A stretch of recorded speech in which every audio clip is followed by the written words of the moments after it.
희망이야기 정정한 목사입니다. 오늘의 제목은 이제 죽어야겠다입니다.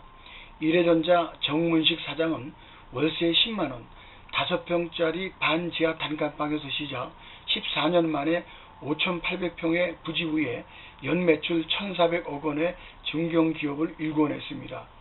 10살 되던 해에 아버지께서 간경화로 돌아가시면서 가세가 기울었습니다. 13살 때 어머니와 서울로 상경, 6학년 방학 때 청계천 전축공장에서 월 3,000원을 받으며 공장 생활을 시작했습니다. 어머니는 식무살이 하느라 일주일에 한 번만 집에 오셨고 동생들을 돌보고 집안일을 하는 것은 그의 몫이었습니다. 굶주린 배를 채우기 위해서 시장에서 배춧잎을 주워다 먹는 일은 다반사였습니다. 중학교 때는 신문 배달을 했고 학교에서 이발기구를 구입해 친구들 머리를 깎아주며 학비를 벌었습니다. 한양공고 야간부도 경찰서 사원, 중소공장 직원을 전전하며 겨우 마칠 수 있었습니다. 군생활은 특전사 공수부대에 가면은 낙하산을 탈 때마다 1만 원의 위험순당을 준다는 말에 1982년부터 5년간 가족의 생활비와 동생들 학비를 냈으며 그리고 결혼도 했습니다. 공장 생활을 하며 쌓은 노하우로 서울 신림동 연립주택 반지하 단칸방을 공장 삼아서 1990년 1월 4일 이래전자를 창업하고 중고기계를 구입을 해서 전선을 단자에 연결하는 일을 했습니다.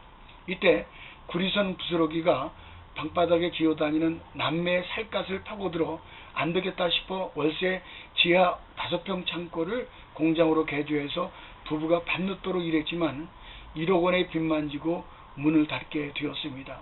지쳐있던 그는 자살을 생각하고 29살 새파란 나이에 한강 둔치로 나갔습니다.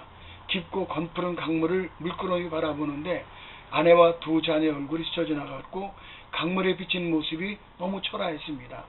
고생하면서 살아온 지난 세월이 억울하다 생각하면서 한쪽 발을 강물에 넣었습니다.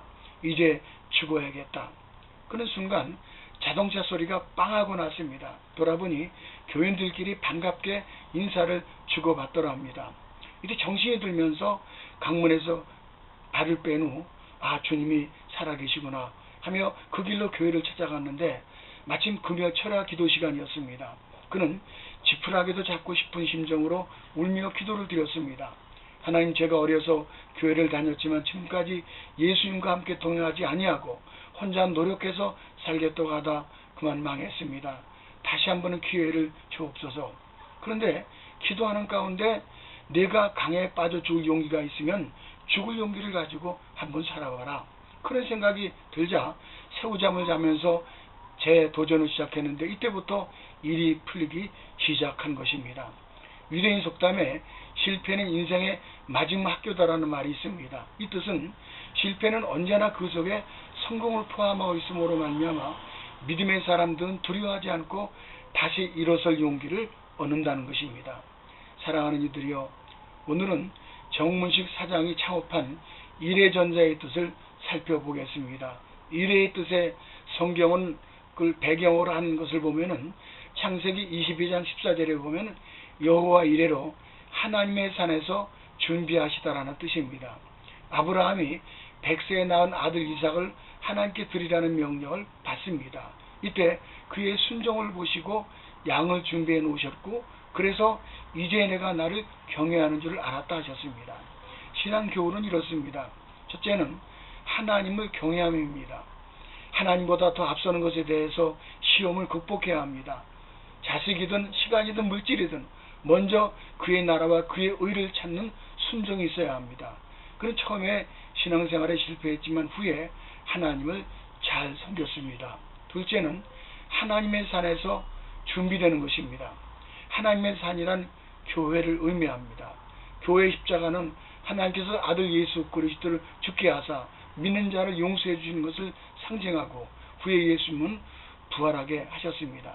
그래서 교회는 믿는 자에게 새로운 인생길, 부활의 길을 걷게 하시는 겁니다.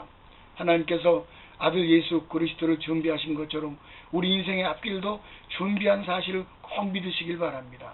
부디 죽어야겠다라는 절망에서 살아야겠다는 희망의 빛이 심령에 비추기를 주님의 이름으로 축복합니다. 다음에 또 뵙기를 원하며 부산에서 드립니다.